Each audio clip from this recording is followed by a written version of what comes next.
আসসালামু আলাইকুম, hello everyone, সবাইকে আবার অসংখ্য ধন্যবাদ। আমরা আজকে দেখব এক্সপ্যান্ডেড উইজেট নিয়ে কীভাবে কাজ করে, মানে হচ্ছে যে এক্সপ্যান্ডেড উইজেট দিয়ে কী করে আমরা এই ডিভাইসটাকে রেসপন্সিভ করতে পারি সেটা দেখব। তবে জাস্ট একটা বেসিক ধারণা দেই, সেটা হচ্ছে যে আমরা যখন HTML CSS শিখেছিলাম ওয়েব ডিজাইনে, সেখানে কিন্তু আমরা একটা ফ্রেমওয়ার্ক শিখেছিলাম বুটস্ট্র্যাপ। আর বুটস্ট্র্যাপের মধ্যে আমাদের ডিভাইসগুলোকে রেসপন্সিভ করার জন্য কল MD4, কল MD6 এভাবে ধরেছিলাম না? ঠিক এটার আদলেই আমাদের এক্সপ্যান্ডেড যে উইজেটটা আছে সেই উইজেটটা কাজ করে। জাস্ট আমরা প্র্যাকটিক্যালি দেখলে হয়তো বুঝতে পারবো যে আসলে কীভাবে কাজ করতেছে। মানে হচ্ছে যারা ওয়েব ডিজাইনিং পার্ট পারেন কিংবা শিখছেন আগে, জাস্ট একটা উদাহরণ দিয়ে দেখালাম আর কি। আর যারা ওয়েব ডিজাইনিং পার্ট টোটালি পারে না তারা কিন্তু বুঝবেন না যে বুটস্ট্র্যাপে call MD4, call MD6, call MD3 কীভাবে নিয়ে রেসপন্সিভ করতো। যাই হোক, আমরা দেখি যে এক্সপ্যান্ডেড উইজেটের সাহায্যে কী করে ডিভাইসটাকে রেসপন্সিভ করা যায়। ওকে, আমি আগের কাজ সব কিছু রিমুভ করে দিয়েছি, জাস্ট নতুন করে আমরা কোড লেখার চেষ্টা করবো এখানে। আমাদের হোম আছে, তারপর আমরা নিব কি বডি, BODY, বডি। আমরা বডি নিয়ে নিলাম। বডির ভিতরে নিতে হবে কলাম, COL, কলাম। ওকে, কলামের ভিতরে আমরা একটা ফার্স্ট ব্র্যাকেট নিলাম। এই ফার্স্ট ব্র্যাকেটের ভিতরে আমাদেরকে কি নিতে হয়? চিলড্রেন নিতে হয়, সেটা কিন্তু আমরা জানি। আমরা এখানে নিব চিলড্রেন্স, চিলড্রেন। ওকে, এই চিলড্রেনের ভিতরে কিন্তু আমাদেরকে কাজ করতে হবে। এই চিলড্রেনের ভিতরে আমাদেরকে এক্সপান্ডেড উইজেটটা নিতে হবে। এখন এই চিলড্রেনের ভিতরে আমরা এক্সপান্ডেড উইজেটটা নিয়ে দেখি যে আসলে কিভাবে কাজ করতেছে। আমি যদি এক্সপান্ডেড নিলাম, এক্সপান্ডেড নিয়ে নিলাম, চিলড্রেনের ভিতরে এক্সপান্ডেড নিয়ে নিলাম। তারপর হচ্ছে চিলড্রেনের মধ্যে আমি এখানে যেটা নিব সেটা হচ্ছে যে এখানে আমরা নিতে পারি চিলড্রেন। আচ্ছা, আমরা বডি ধরেছিলাম না, চিলড্রেন নিয়েছিলাম, তাই না? চিলড্রেনের ভিতরে হচ্ছে যে এক্সপান্ডেডটা নিয়ে নিলাম। তারপরে এক্সপান্ডেডটা নিলাম, ঠিক আছে। আমাদের এখানে চিলড্রেন আসলো। এখানে আমরা নিয়ে নেব কন্টেইনারটা আমরা এখানে নিয়ে নিলাম। এই কন্টেইনারের ভিতরে আমি একটা ফার্স্ট ব্র্যাকেট দিই। ফার্স্ট ব্র্যাকেট দিয়ে এই কন্টেইনারের ভিতরে আমাদেরকে নিতে হবে কালার। মানে আমি যে একটা কন্টেইনারটা এখানে ধরেছি সেখানে নিতে হবে আমাদের কালারটা। তাহলে আমরা কালারটা নেই, খেয়াল করে দেখেন কালার কীভাবে নেই। এভাবে ফার্স্ট ব্র্যাকেটের ভিতরে COLOR কালার্স, হ্যাঁ। তারপর হচ্ছে COLORS colours dot green, GRE, and green নিতে পারি, অথবা অরেঞ্জ নেই,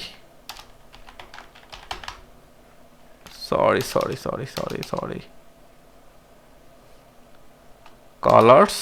কালার্স নিলাম ডট অরেঞ্জ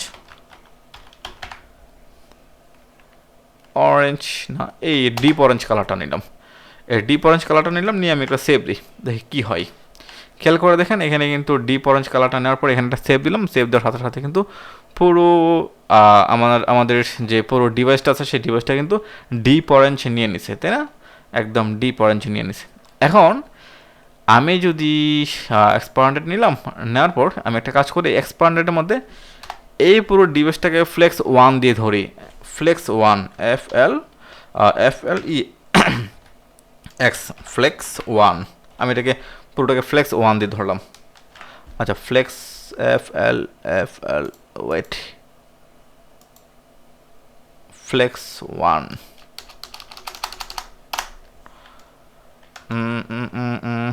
FLEX, ফ্লেক্স। এটাকে আমি আপাতত এটাকে আমি 1 দিলাম। ওকে, এটাকে 1 দিয়ে ধরলাম, সমস্যা নেই। 1 দিয়ে ধরলাম, আমি একটা সেভ দিলাম। এখন আমাদেরকে যেটা করতে হবে, এখানে একটা ধরেছি না, খেয়াল করে দেখেন চিলড্রেনের ভিতরে কিন্তু আমরা একটা ধরেছি, তাই না? খেয়াল করে দেখেন, জাস্ট চিলড্রেনের ভিতরে একটা ধরেছি। এখানে আমাদেরকে যেটা করতে হবে, এই ফ্লেক্স 1টা এখানে না দিয়ে আমি একটা কাজ করতে পারি। ফ্লেক্স 1টাকে আমি দিতে পারি আমাদের এই জায়গায়, এখানে এসে জাস্ট আমি একটা এন্টার দিই। এই ফ্লেক্স 1টাকে আমি এখানে ধরি। আমি এখানে ধরবো, FLEX, ফ্লেক্স 1। আমি ফ্লেক্স 1টাকে আমরা এখানে ধরলাম, দিয়ে দিলাম, আমি সেভ দিয়ে দিলাম। মানে পুরোটাকে সে ফ্লেক্স 1 দিয়ে কিন্তু ধরে নিয়েছে, তাই না? এখন আমরা চাইলে যেটা করতে পারবো সেটা হচ্ছে যে এই এক্সপান্ডেডটাকে আমি কপি করতে পারবো। এটাকে আমি কপি করি, জাস্ট কপি, পুরোটাকে কপি করলাম।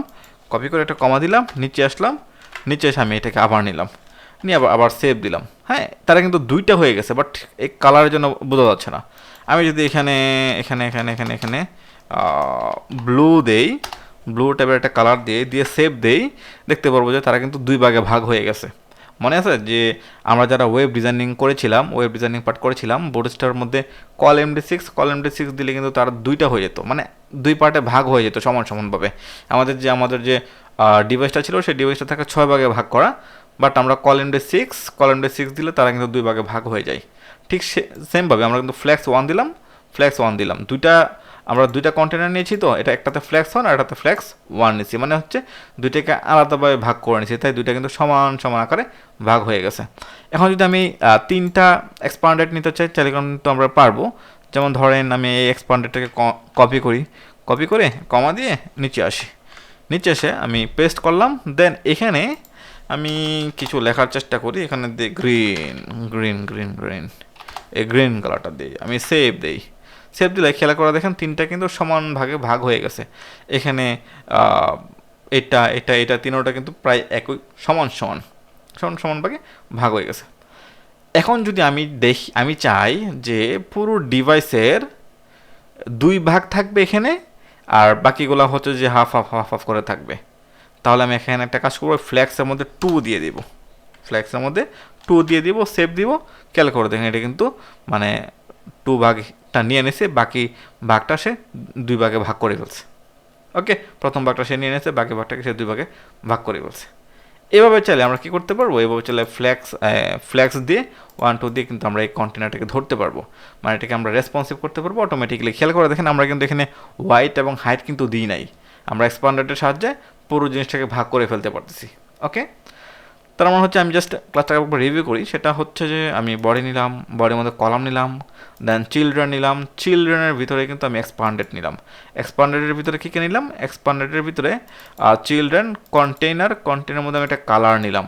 এই কন্টেনারটাকে ফ্ল্যাক্স ওয়ান দিয়ে কিন্তু ভাগ করেছিলাম, তারা সমান আকার আসছিল। যখন আমি ফ্ল্যাক্স 2তে নিয়েছি, সবচেয়ে বেশি মানে পুরোটার অর্ধেক অংশ কিন্তু ফ্ল্যাক্স 2তে নিয়ে নিয়েছে, বাকি কিন্তু 1 1 করে তারা নিয়ে নিছে।